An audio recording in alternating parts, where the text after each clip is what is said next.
નમસ્કાર, આપ જોઈ રહ્યા છો નેશન પ્લસ ન્યૂઝ. હું છું આપની સાથે હેતલ ભગત.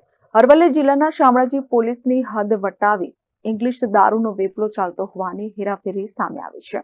અરવલ્લી જિલ્લામાં દારૂ લાઈનો ચાલતી હોવાની લોક ચર્ચાઓ વચ્ચે અરવલ્લી પોલીસ સામે સવાલો ઉઠાવતી એક ઘટના સામે આવી છે.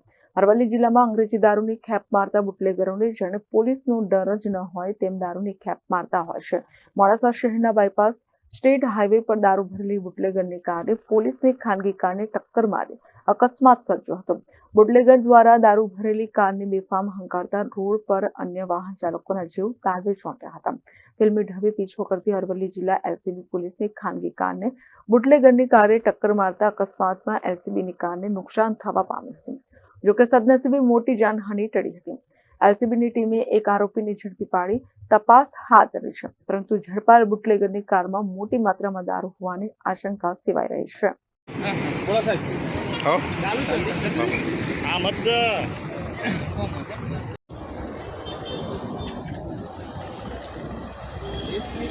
Kapil Patel, Nation Plus News, Aravalli. સમાચારોનો સતત અપડેટ મેળવવા માટે અમારી નેશન પ્લસ ન્યૂઝની યુટ્યુબ ચેનલને સબસ્ક્રાઇબ કરો, બેલ આઇકન દબાવો અને જોડાયેલા રહો ફેસબુક, ઇન્સ્ટાગ્રામ અને ટ્વિટર પર.